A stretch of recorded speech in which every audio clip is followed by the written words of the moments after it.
Stay tuned for the Splash Live.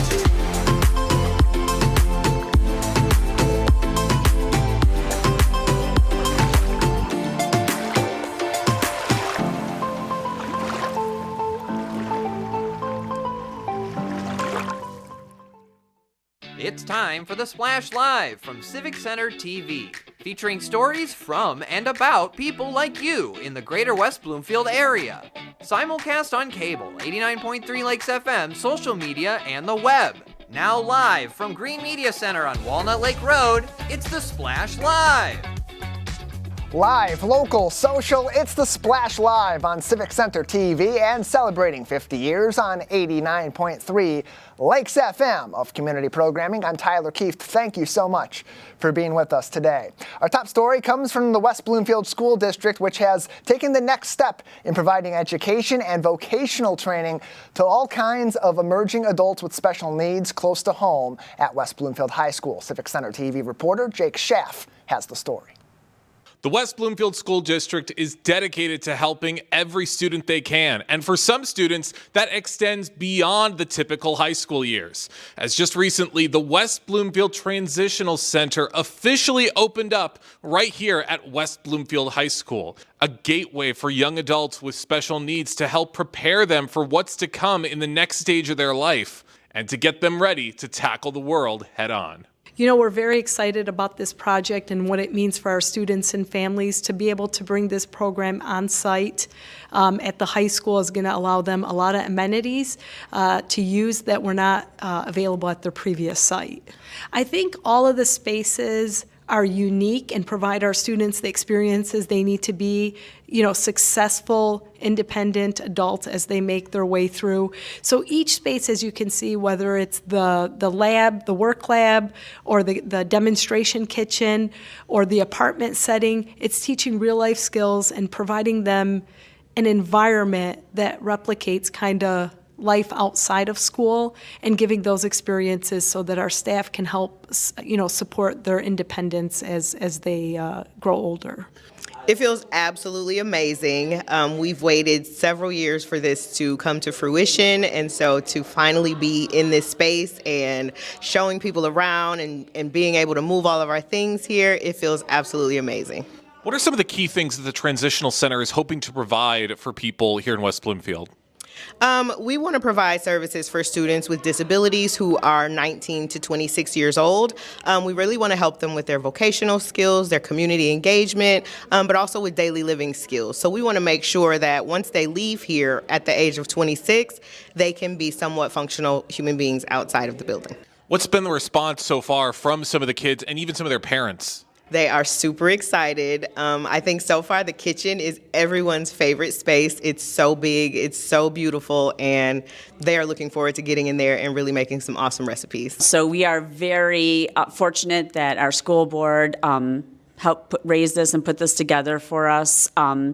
It's very exceptional and unique and very exciting for us. It just lets us know that they value us and that we have a place in this community, and they're excited and open arms to including us. We could be the gold standard for other districts and their programs. That would be really awesome. I would love for other schools to come in and kind of check out our space and maybe even do the same with them and possibly expand our program even more than it is now. My hope is that people see is that our community is really dedicated to creating a systems of schools so that each individual is successful within the West Bloomfield School District, that we're really trying to meet the individual needs of each student and providing them with those spaces and opportunities so that they're successful when they leave us. So many incredible qualities and additions that have been added right here to West Bloomfield High School, and every single one of them is meant to help as many students as possible and to make sure that some of the challenges that come with adulthood aren't so scary. For Civic Center TV, I'm Jake Schaff. Looks like an impressive space, Jake, and I had a chance while they were undergoing some of the construction early on after it started to open up and not be a hard hat zone to sort of roam through that on school board meeting nights or while over there for high school basketball tournament games. A really impressive space, as you saw a little bit of that's going to have such a huge impact on helping kids who are just emerging into their adulthood and those approaching their mid-20s that are looking to be independent, looking to get into the job market, looking to get out on their own and just need that last little bit of assistance to learn some of those life skills and really hone in those life skills. This is going to be the place that they do that, and it's going to be fantastic for the West Bloomfield School District. You can learn more about the West Bloomfield Transition Center's brand new spaces at West Bloomfield High School on WBSD.org and by visiting their Facebook page at West Bloomfield Schools. Close to home in Keego Harbor, a gloomy day didn't stop residents of the Heart of the Lakes from volunteering in their city, getting Keego ready for a beautiful season of events ahead. I visited Willow Beach to learn more. Every year, rain or shine, Mary Burke is one of the volunteers who gives up a weekend afternoon to get her hands dirty helping her neighbors, an effort she says connects her to friends and her home. When you come down here and you see all those leaves clogging up the canal, and you know that just a couple hours of work with 10 people could, make a big difference like that. It's just kind of fun to get a pitchfork in your hand. I'm a youper, and I was used to working around the water, so I saw the need, and it's a great group of people that work together every year, and I like to volunteer. Kirsten Sonneville Douglas was, as usual, among the people giving their time and hard work for the cleanup as she begins her busy spring and summer of spearheading events, but says it's volunteers like Mary Burke and others that drive summer fun across the Heart of the Lakes. We love our community, right? Everyone says Keego's got heart. We really do. I mean, there's no doubt about it when you look at the people that are volunteering and just trying to give back. So they want to make sure that they're making their community better. Mary Burke, I have to give her a shout out. She's always out here with her hat on in the cold, whether it's raining, snowing. The Willow Beach residents will help during the year to kind of help maintain it as well. So I have to make sure we acknowledge them. And then we've got Parks and Rec commissioners. We're all volunteers out here doing the heavy lifting today, literally heavy lifting. The annual Willow Beach Canal cleanup is the de facto start of the spring-summer calendar for Keego Parks and Rec, but serves a far more important purpose than simply readying the parks for fun and games. Fran Leaf Park has that pond, but there's a canal that leads out here to Cass Lake, and when the leaves from the winter or the fall in the winter come and get pushed into the canal, then we end up with sewage smell, we can end up with extra critters that we don't want, and then just backing up of that canal. These are our parks, and we have to start taking care of them if we want to enjoy them, and we don't want the wildlife to, go into peril because we're neglecting what we can do. So, it's a beautiful area, and we have to respect the beautiful land we've been given here in Keego. Keego's volunteers say a little bit of your time can make a massive difference in the community and hope more people will get involved in continuing Keego Harbor's tradition of tender, loving care amongst neighbors. We're always looking for younger people to help us because we were saying we're aging out of doing this pretty soon because it's really physical work. So fun. I joke around that our commission's the fun commission, right? We're the ones that throw the parties. We do this work too. We've got our block parties coming up. We can get some help from the Memorial Day events. And so there's always something to do. You don't have to join the commission. We would love for people to join the commission, but even just giving an hour or 2 hours of their time will really make it a little bit easier for all of us. you can get involved too. There's so many opportunities for volunteering all throughout the spring, the summer, the fall, and even some of their winter events throughout the rest of this calendar year. We saw so many volunteers hard at work on that very chilly day. They were out there for about 3 hours plus, clearing some of that leaf litter and other materials out of that canal, cleaning it all up and getting Willow Beach looking really nice. And it was hard work. Dragging those leaves across the park like that was not easy for Paul, for Leslie, for Julie, Kirsten, Mary, and the whole team out there from Keego Harbor Parks and Rec. If you'd like to get involved, you can visit Facebook at KH Parks or KeegoHarbor.org for more information on Keego Harbor Parks and Recreation events all spring, summer, and fall. Graduation is coming, but so are scholarships. Applications are open for scholarships ranging from $500 to $1,500 for students, courtesy of the Optimist Club of Keego Harbor. But the application deadline is coming up. About 1 more month left to go before those apps are due in. May 16th is the deadline. Those applications due on the website KeegoHarborOptimist.org/scholarship. Again, that website, KeegoHarbor.org. So see KeegoHarborOptimist.org/scholarships, my apology. The kids applying must be Keego Harbor residents or either be working in Keego Harbor, Sylvan Lake, or Orchard Lake, per the post from the Optimist Club of Keego Harbor. Again, plenty of more information is available. What are the requirements, what you need to submit these scholarship applications, KeegoHarborOptimist.org/scholarship for even more information. Hey, look, it's $500 here, $1,000 here, $1,500 here. Goes a long way. Books are expensive, and with the economy being what it is today, not looking like it's going to be any less expensive anytime soon for our students, making a huge impact on college campuses all across the country from right here in the heart of the lakes.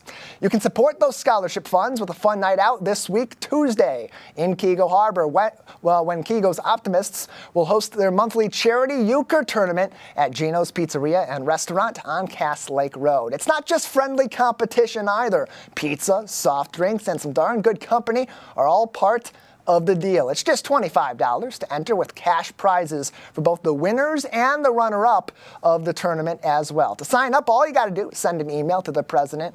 Is President Mike 930 at iCloud.com. Again, that email, President Mike 930 at iCloud.com. There's also more information on the Gino's Pizzeria and Restaurant Facebook page at 1999 Cass LKRD.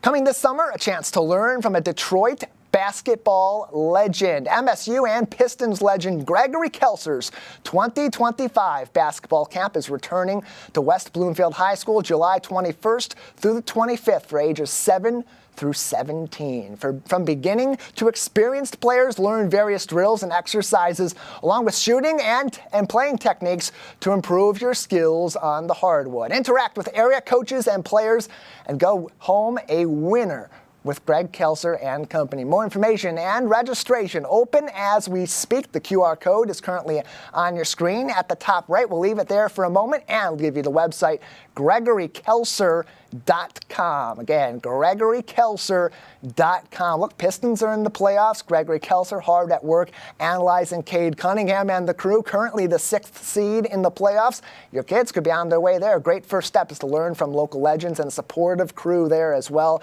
Highly encourage you to go to our website on demand, CivicCenterTV.com, and look up Gregory Kelser Basketball Camp. Peyton Skyver, our intern from last summer, did a fantastic story about the history of that camp, which originated right here in the Greater West Bloomfield area.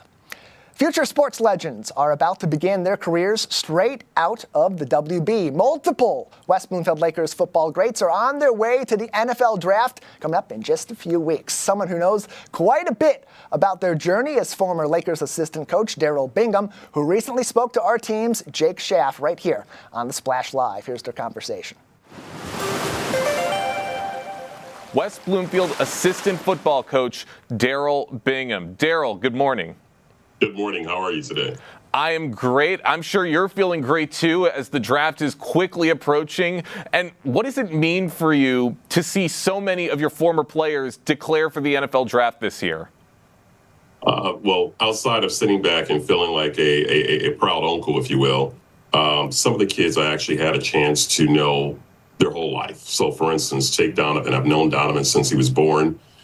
His dad is a close friend and fraternity brother of mine. His mom went to high school with my wife at that time. I remember, us working with him and working through the challenges when his mom died at a young age, and just watching him mature into the young man that he's become. I am so proud of him. Max Hairston. Max Hairston played for our youth football program for a long period of time. And the great thing about Max actually is probably as good of a basketball player as he is a football player. And to see him make the leap and excel in football at the level that he has, it's just baffling. His NFL combine was, like the kid said, he's about to put on a show, and he did exactly that. And that's the one thing I love about Max. Max isn't a competitor. He's going to give you everything he has. Jason Williams, winning the number of national championships that he's won up there at Fair State in Division II is just phenomenal. So I look forward to when he has his pro day. Jason is a young man who I saw as a toddler on the youth field when I was coaching youth football. At the time, I was coaching his cousin, and his dad would always come out and support his cousin. And Jason would always come around on the field, and I just watched him from the first time he actually touched the football to the time he's gone into college. I'm so proud of him. Comes from an excellent family, very supportive, very loving, and a big football family. So I'm excited to see his journey. And Lance Dixon. Lance Dixon, I had the opportunity to go down to his pro day at Toledo on Monday, and Lance did a great job. The thing I love about Lance is a hybrid player that, even though he played the outside linebacker, because of his speed, you can move him to the safety position. He comes down and he delivers a great blow on a hit. He could be a great addition.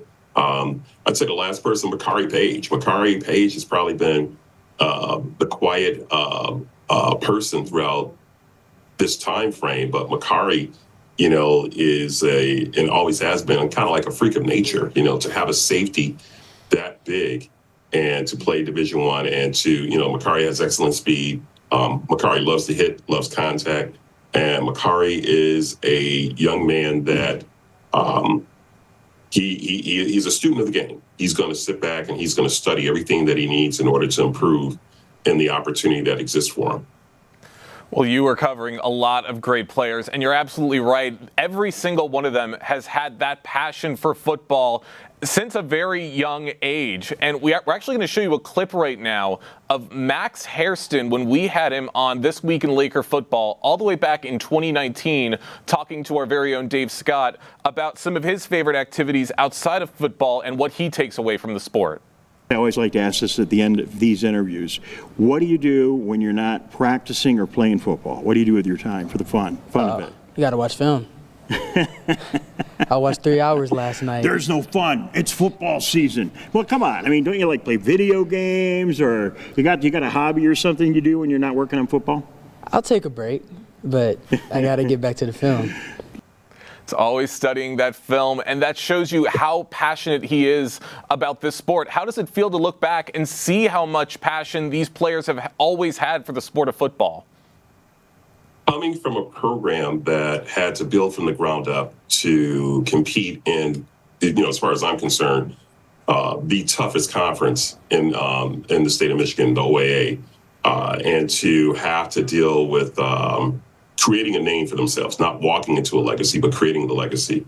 I am so enthused by the lessons that they've learned and they've been able to carry with them.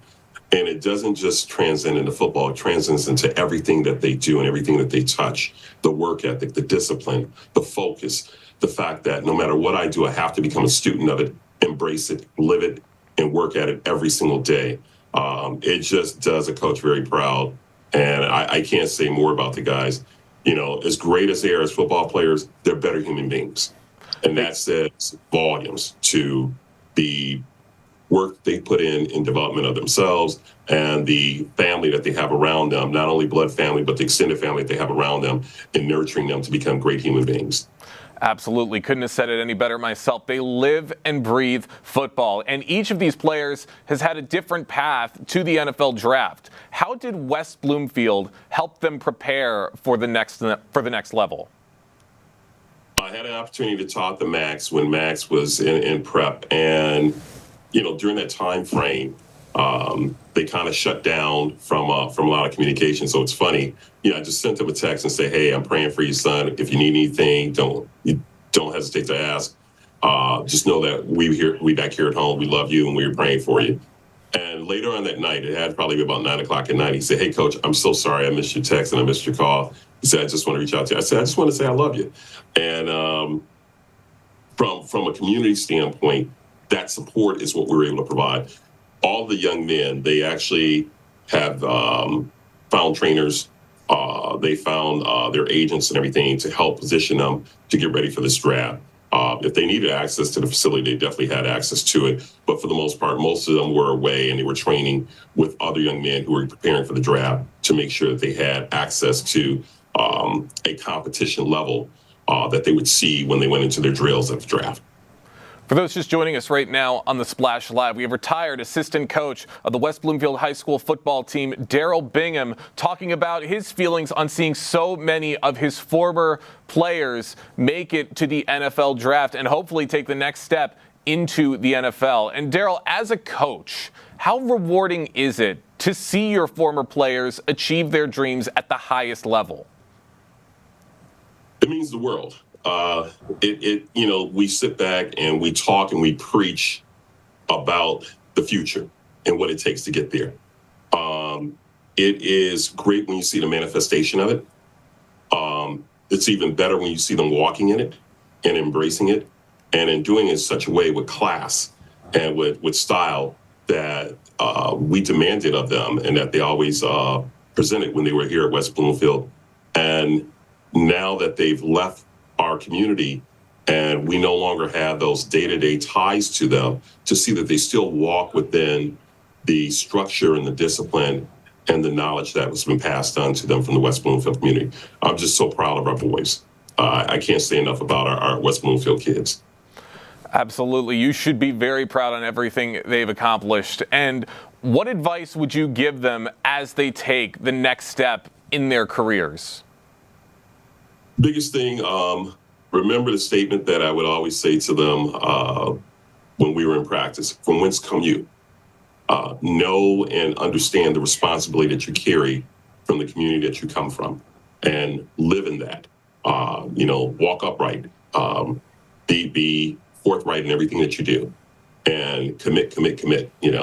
And more importantly, we were blessed with Coach Bellamy during that time frame, and Coach Bellamy, with the U of M pedigree and the U of M training, one of the things that he would always reiterate to them: the team. Remember, hey, you didn't get here by yourself.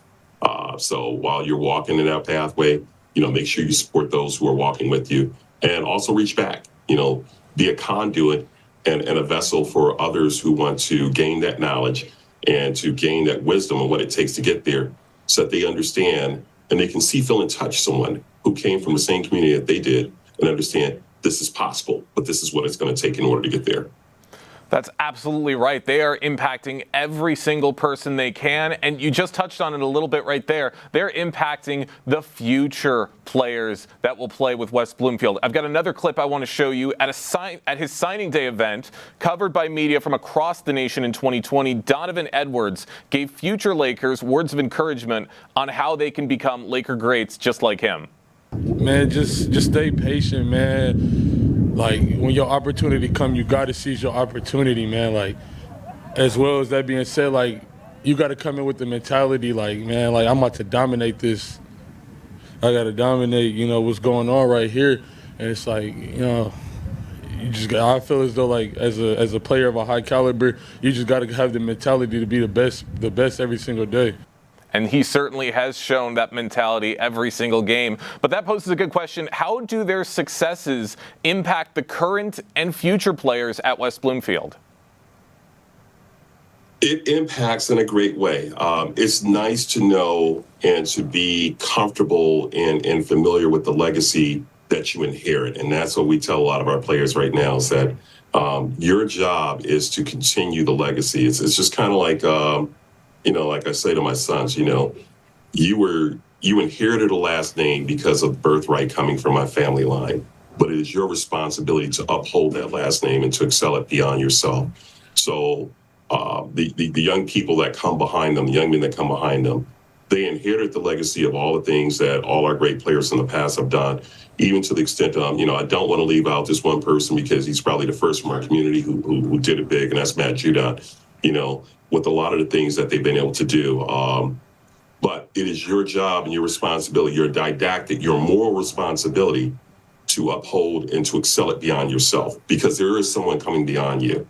And when they come behind you, you want to make sure that they have the same character, the same sense of discipline and responsibility that has been instilled in you.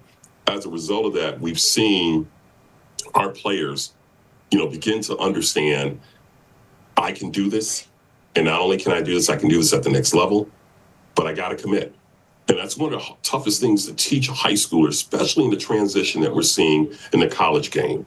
When you have a kid where you sit back and you got to help them understand, yeah, it may be tough. You may not be that Division I offer anymore because of the transfer portal. You might wind up going a Division II route and then transferring into a Division I school later on. It helps them understand, no matter what the walk is, stay committed, stay focused, stay disciplined, and stay true to trying to fulfill the responsibility of the legacy. Spoken like a true coach. Daryl, thank you so much for stopping by with us here on the Splash Live. One more really quick question before we let you go, though. What's some advice you could offer to current high school kids who are looking to make it to the big stage like this batch of players hopes to do in just a little bit? The path is different. It's not difficult. It's just different now. Like I mentioned, because of the portal, it does change a lot of things at the collegiate level. But if you focus, the one thing that we've learned about professional sports, if you're good, they will find you.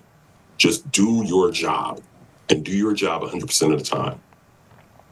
That's absolutely right, and they're certainly going to be putting in the work to hopefully make it to the big stage like Donovan, Max, and everybody else declaring for the draft this year. Daryl, thank you so much for joining us today here on the Splash Live. Thank you, and go Lakers. Appreciate Coach Bingham and his insight on the stars who are going to now be stars on the football field at the next level in the NFL. Many of them expected to be drafted in the opening rounds, and hopefully we'll see a sweep of Lakers all having their names called across draft day weekend coming up in just a few weeks. We know about guys like Donovan Edwards who were expected to be there from really their first game on the field at West Bloomfield High School, someone that I'm really proud of looking at this field of Lakers going into the NFL draft is Maxwell Hairston. Coach Bingham said it himself, one of those last comments to Jake, that if you just do your job out on the gridiron, great things will happen coming out of this program. That's what he always did. His job was to get in front of the football and make plays and make big stops. I used to call him, calling games, the best hands in the land. He continued that tradition in Lexington, Kentucky for 4 years playing at the University of Kentucky. And look now, he's about to be a first-round pick potentially in the NFL draft. Congratulations to all of them. We'll be following along and rooting for our Lakers going forward. We'll take a break on the Splash Live. On the other side, as the weather starts to warm, hopefully sooner or later over here, we'll see more of our wildlife emerge, including deer. That means a larger population of these animals will be in your yard. How is that going to impact you, and how can you help them stay safe as they enjoy spring and summer here in Greater West Bloomfield as well? Live, local, social, it's the Splash Live on Civic Center TV and 89.3 Lakes FM. We'll be right back with the Splash Live. Find local municipal meetings at our program schedule on civiccentertv.com. Find when your meetings air live or when they're replaying on our Civic Center TV live stream. Find it all at civiccentertv.com and click schedule at the top of the screen.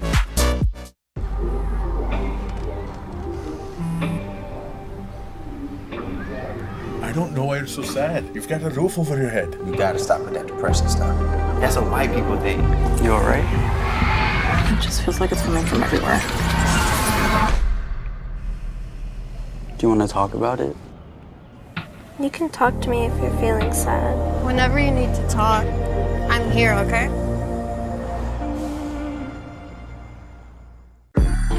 I'm an ex-drug dealer, and I'll be your sub today.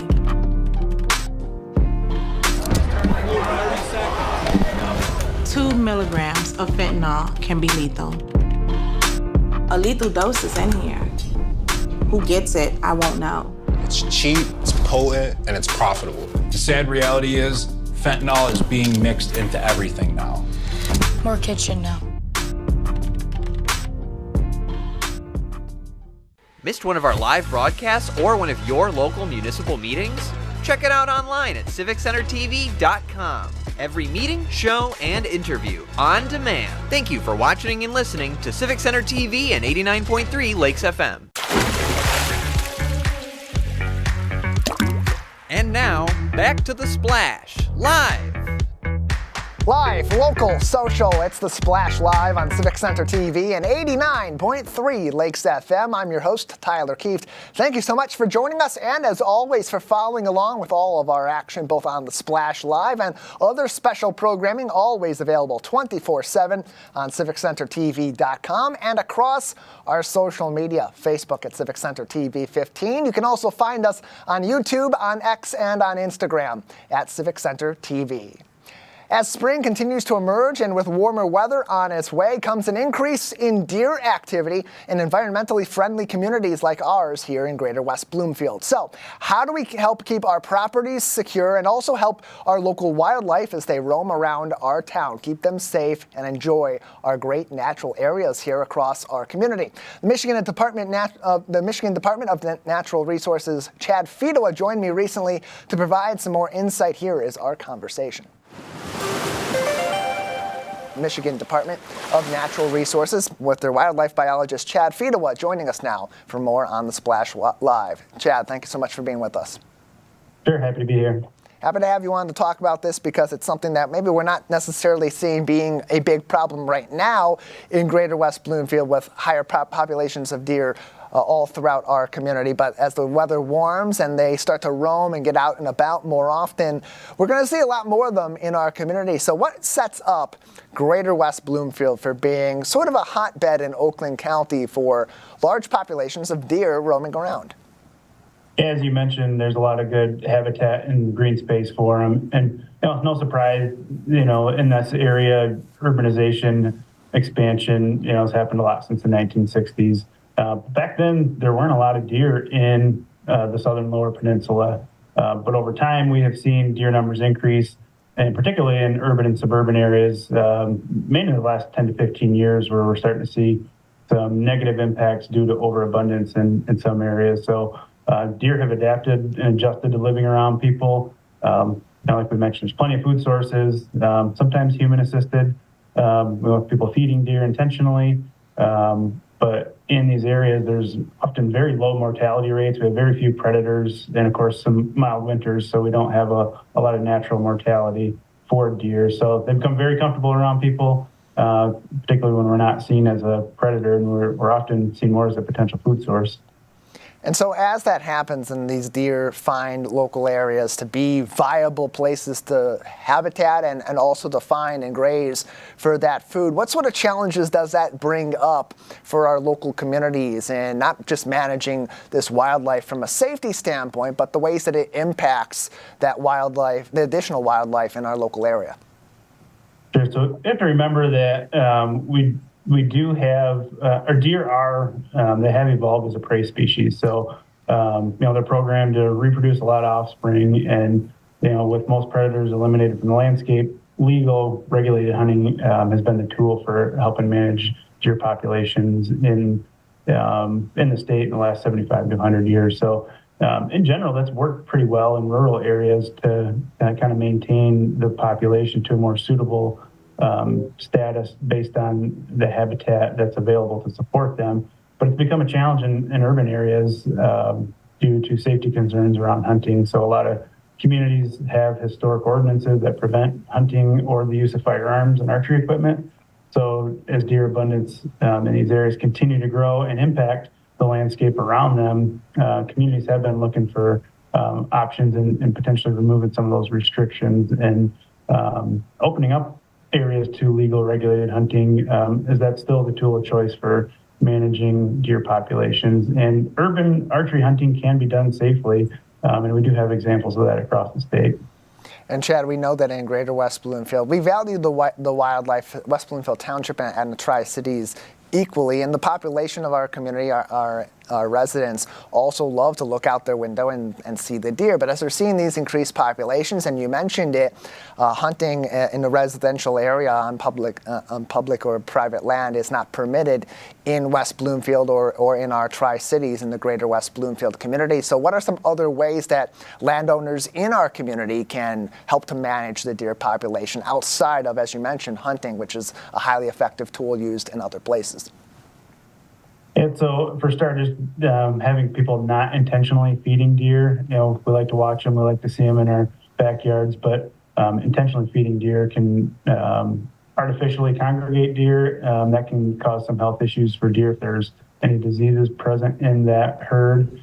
But it also creates a nuisance in some cases, and then deer transition to eating, other things, landscaping and other shrubs and things in people's, around people's houses. So, trying to eliminate deer even from eating on bird feeders, if you can protect, deer from getting into those bird feeders and eating the seed off the ground, that kind of helps them, not congregating in these areas. There are some more, and there's nothing that's truly deer resistant as far as landscaping, but there are certain species of plants and shrubs that are less tolerant for deer, so they may not be as likely to browse on those. So there are a list of those things you can find online as well. It is important to develop some level of tolerance to these deer. I mean, they're not going away. We've created a perfect environment for them. It's got a good, safe habitat for them, available food. It's really created a good situation for them in a lot of places. Chad Fida was with us from the Michigan Department of Natural Resources, or the DNR, on today's edition of the Splash Live. As we address the increased population of deer we're seeing in residential communities in Oakland County, and in particular in Greater West Bloomfield, where again 2/3 of our community's land is viable space for habitat for these deer. So Chad, I'd imagine too, especially in highly populated residential areas like Greater West Bloomfield and Oakland County here in southeast Michigan, another big concern with the rising deer population has to be traffic safety hazards, because they are roaming across our roads. I drive home at night from our studio here on Walnut Lake Road, and often as I'm going up toward Drake Road, there are deer crossing the street, and sometimes it's a big surprise, and you got to really be prepared to make a sudden stop. So how do you manage that from the DNR's perspective with local road commissions, with local communities, to try to, maybe if you're not able to counteract the hazards that come from deer, help to increase the awareness of that, or maybe even prevent some of these accidents in partnership with our road authorities? Yeah, so obviously, we do have some road commissions will put up signage in areas where they have, high car deer vehicle collisions. But yeah, in absence of, some tool or regulated hunting to try to minimize those deer on the landscape, it is quite a challenge. We do have, some road commissions, some local units of government do try to, make people more aware of those areas that are that tend to have more of those collisions, and it is a challenge. There's not a really great solution to it. And so lastly, Chad, what is your message for residents in our community in terms of their ability to stay informed on ways that they can help manage the deer population in our community, along with our partners from West Bloomfield Parks, from the Michigan DNR, and other organizations? Yeah, so like I mentioned earlier, kind of developing a certain level of tolerance for deer in an area there. We've created the perfect environment for them in a lot of cases, and as they get more comfortable living in and around people, we're starting to see that happen more often. So, if there is an option for some legal regulated hunting to happen in the community or some surrounding communities. That's certainly going to be a long-term solution to help regulate some of those numbers when they become too abundant for the habitat to support. So overabundance does lead to a lot of negative impacts, and certainly on those ecological landscapes and our forests, and even health issues for deer. And no one really wants to see deer suffering because there's too many for the habitat to support. We care about our wildlife here in the Greater West Bloomfield area, and here's some great advice on how you can continue that care from one of our experts himself. Chad Fedewa with the Michigan Department of Natural Resources. Thank you so much. Sure, no problem.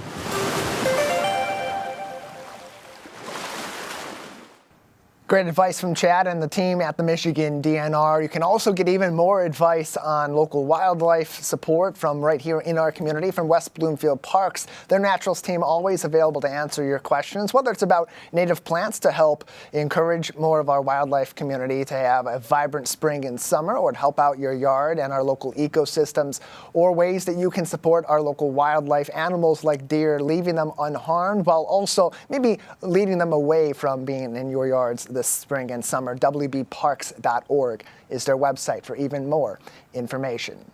April is Autism Awareness Month, and for parents of kids and adults on the spectrum, having an extra helping hand in the community can be critical in making sure that your loved one on the spectrum reaches their exceptional potential.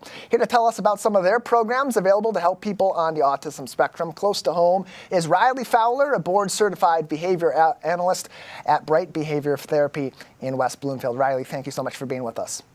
Thank you for having me. Happy to have you on to talk about this because people sort of have misconceptions of how autism manifests itself and how it impacts the lives of those that are on the spectrum. It manifests in so many different ways and affects every different patient differently than the next. So what are some of the interventions that are available here in Greater West Bloomfield that help people on the spectrum at all different stages of life? Yeah, so here at Bright, we do offer, our core service is a center-based ABA, which means that all of our kids come to one location, and we focus on skill acquisition, social skills, and preparing children for transitions like starting school. We incorporate play-based and naturalistic teaching methods to make learning motivating and engaging for the children. Rather than just relying solely on those structured drills, like sitting at a table and asking them multiple questions.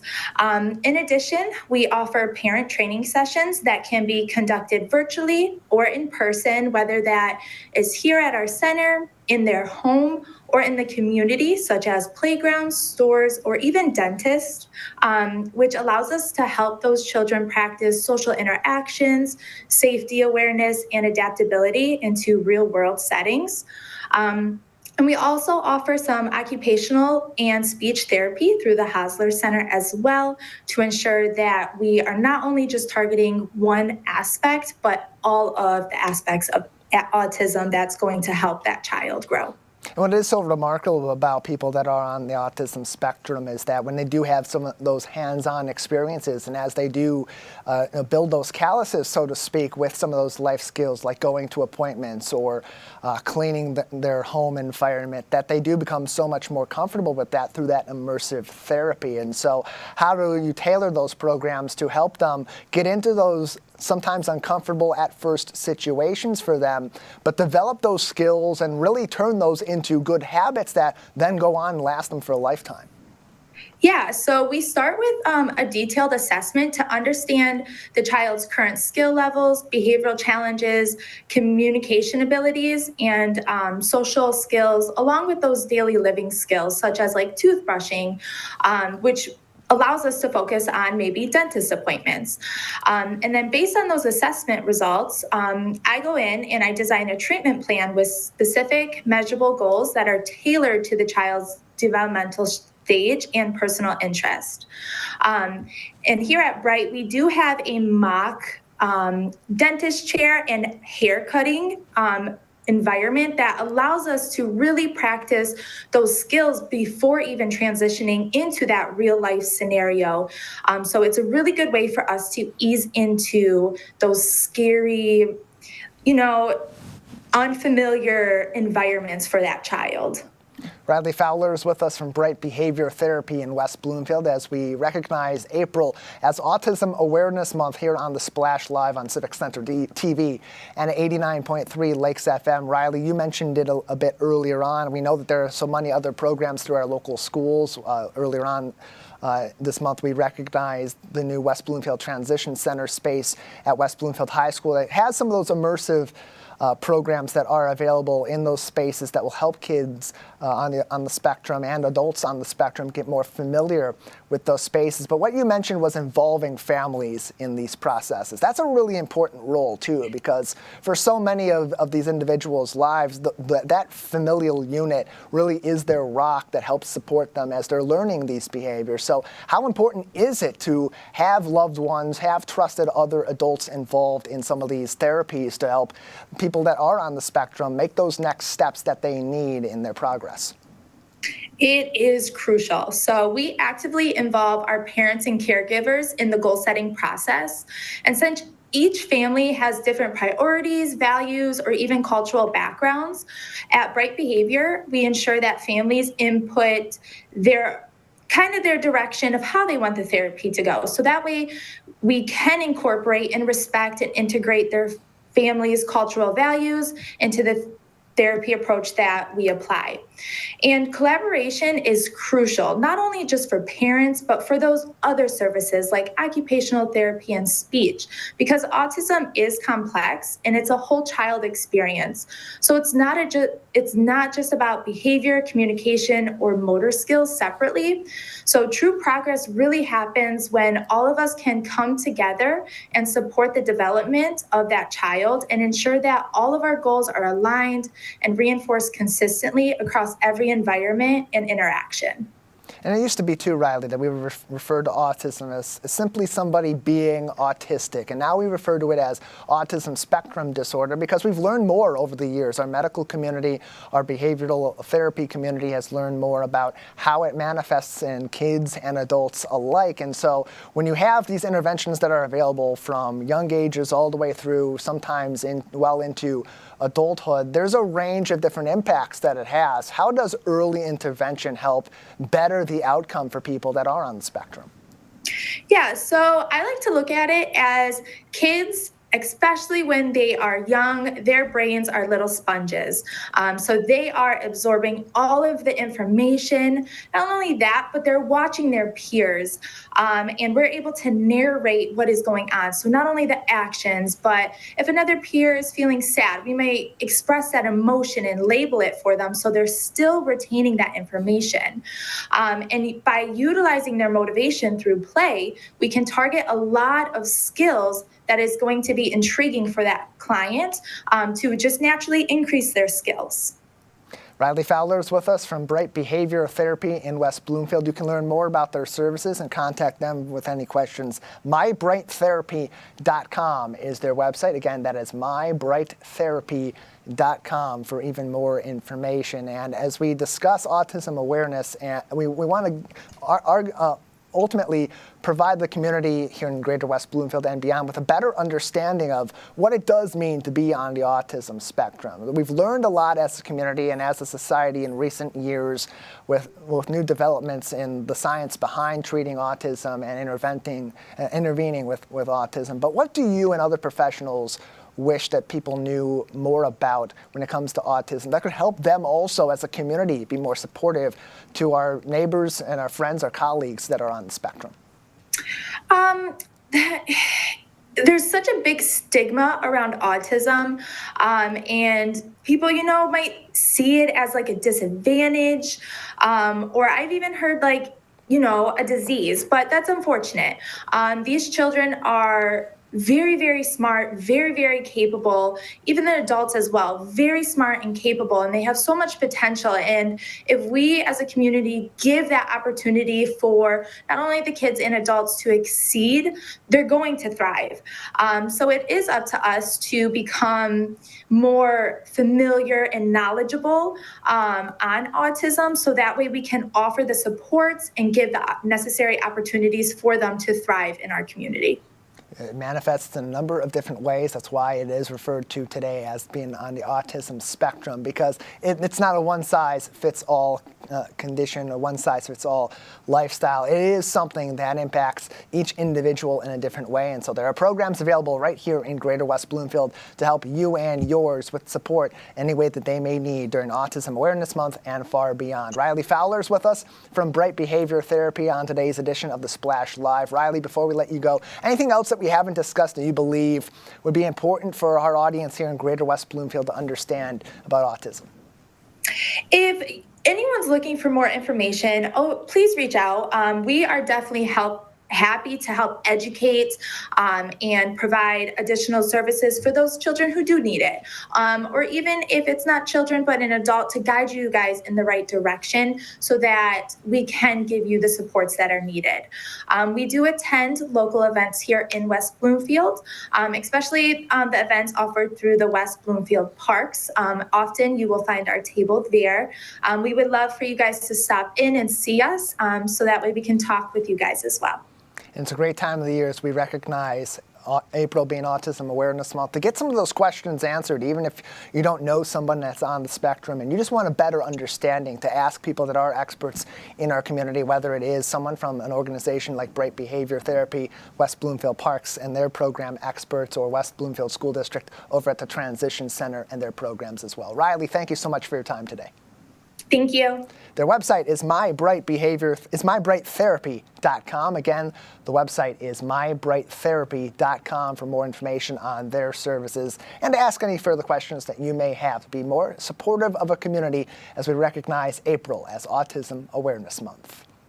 Close to home, the Path to Freedom once ran right here through Greater West Bloomfield, a key stop along Oakland County's significant role on the Underground Railroad. Recently, local residents had a chance to learn about our area's place in American history from an expert and learned that our community's welcoming nature truly has spanned the generations.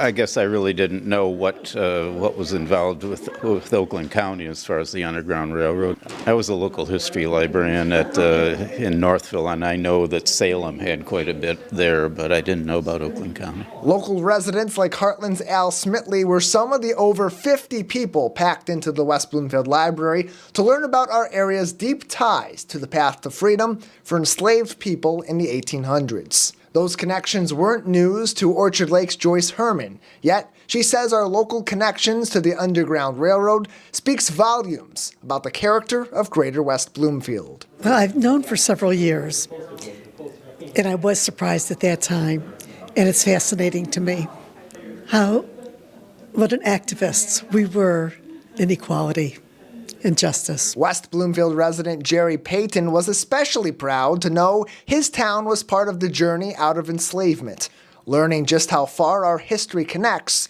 to the American journey. Yeah, I feel a sense of pride that was the case. It's a lot better than a lot of places. Their history is not so proud. So, yeah. I would have to say I am. I did not think it reached out to this direction, but it's nice to know that at least historically we were involved in that. The Greater West Bloomfield Historical Society hosted Oakland County Parks historian Carol Egbo, whose research into the county's Underground Railroad connection spans many years and explains to the history buff and the curious learner alike how powerful knowing our community's story can be. The more we know about history, I think the more we appreciate what this country has been through. Well, history in general is important, and that's what community is not just the people you're with, but where did they come from? Where did we all come from? Well, we can gain knowledge, and knowledge is power, and discover within ourselves our own interests in this. I think what you learn more than anything else is tolerance, that people are different and yet still have similar goals and desires, and it gives you a better feeling of working together.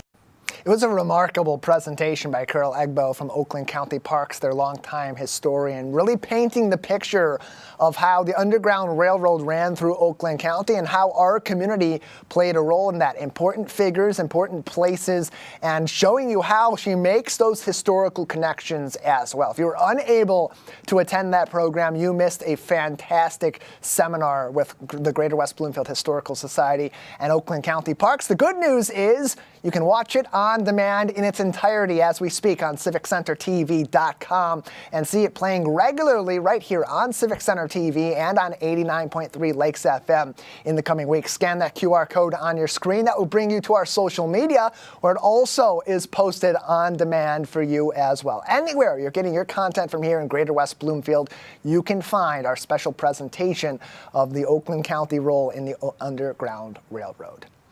Civic Center TV's celebration of 40 years of the Greater West Bloomfield Cable Communications Commission and 50 years of 89.3 Lakes FM is well underway. All month long, you'll be seeing some of your favorite programs from all throughout our years of broadcasting, replaying both on TV and on the radio. Greater West Bloomfield is always showing love for its first responders, and that's especially because of the skill that they have displayed in their heroic service, as was highlighted years ago in the Civic Center TV Classic, introduced by West Bloomfield Parks and Recreation Commission Chairperson and local resident Robert Brooks.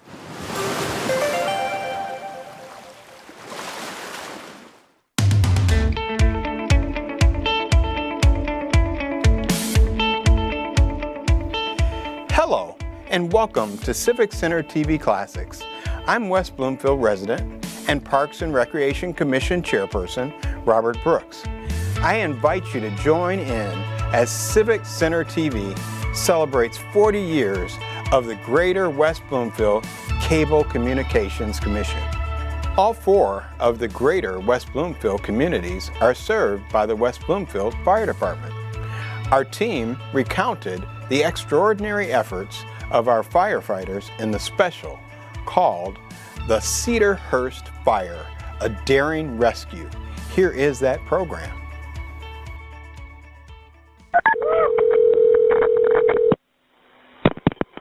(911) What is your emergency? I think there's a fire. Yes. Where at? 5209 Cedarhurst Drive. Okay, and what do you have? Do you smoke? I'm upstairs. Okay, do you have smoke there? Yes, I think, yes, I looked at it just now. I think it's coming downstairs from the, oh God, I don't know what to do. When you realize that your house is on fire, you need to get out of the building as fast as you can. With all the plastics and everything in the house, the intensity in a fire in a confined space builds very rapidly, and what might be something you can survive in one moment, in just a very few short moments, like less than a minute, could become something that you cannot survive in.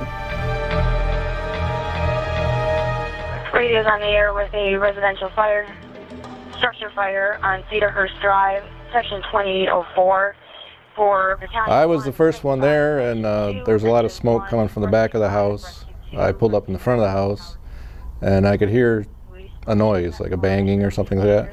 I originally thought it was a fire, but then after Tracy told me again that she was in the back, I went around to the back, and I could hear her pounding on the window, and she was really pounding. Lieutenant Hewald arrived on the scene. He gave his initial radio report. By the time we got there and I got my vehicle parked and got situated, he had just completed his 360 and was given his secondary radio report. Again, another confirmation that we're looking at a rescue situation. Oh, the smoke is filling my room now. Okay. Do you have something shoved under there?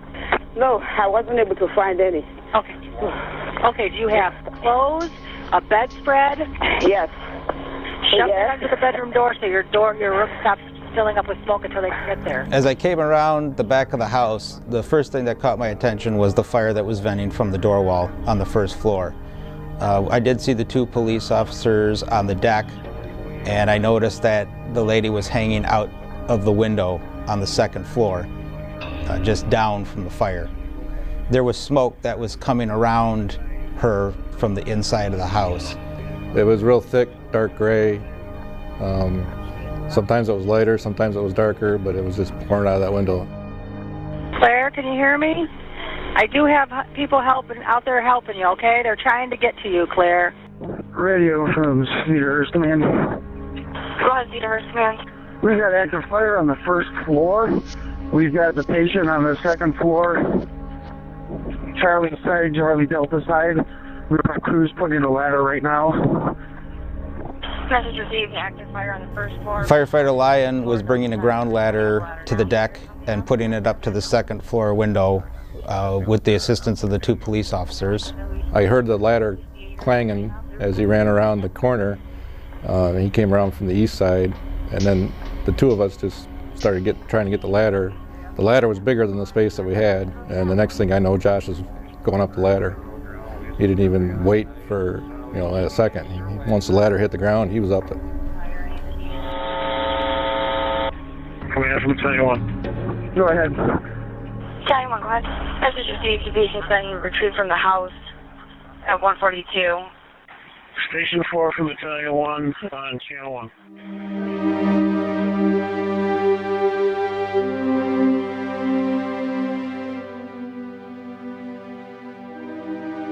We started to wind the incident down, we reviewed the scene, and we talked to Josh about his rescue, and he knew he did a remarkable thing, but he was quiet about it. He thought he did his job, and that was good enough for him. With Josh doing this rescue so quickly, and with the assistance from the police officers, it made the fire scene successful from the fact that when we got the call, it was a rescue call, and all of our minds were to rescuing the person trapped. As soon as that was done, we could take our crews and put them towards venting the house, putting the fire out, and things like that. Josh Lyon's a fireman's fireman. It's been interesting to watch him grow up within the fire department, if you will. When he hired in with us, he was kind of a shy guy, a little quiet, a little reserved, and now he's a fireman. He did a feat that truly made a difference in saving this lady.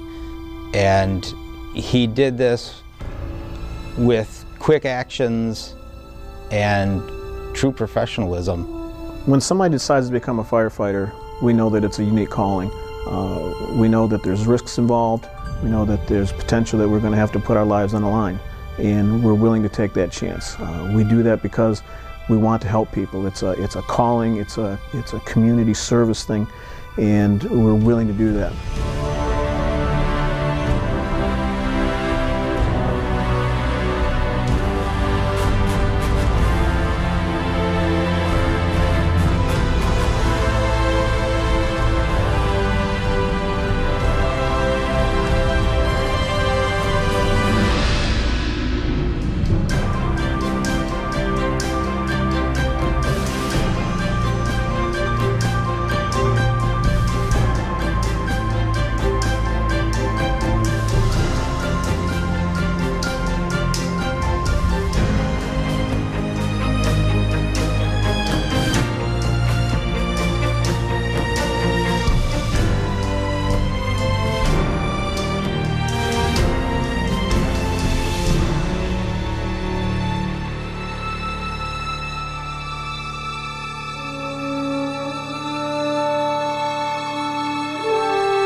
The celebration of 40 years of the Greater West Bloomfield Cable Communications Commission continues online. Follow along on social media and enjoy television that's close to home online on civiccentertv.com. I'm Robert Brooks.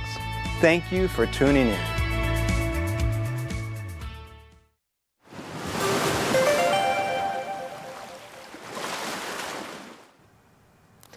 That's our show. Want to remind you that television that's close to home is always online on civiccentertv.com and across our social media. Follow along for all of our programs, including full episodes of the Splash Live in each individual segment. Scan that QR code on your screen to get all the links you need to our social media: Facebook, YouTube, Instagram, X, and so much more. Big thank you to our entire crew, and thank you for tuning in. For our entire team, I'm Tyler Kieft. Live, local, social. It's the Splash Live on Civic Center TV and 89.3 Lakes FM.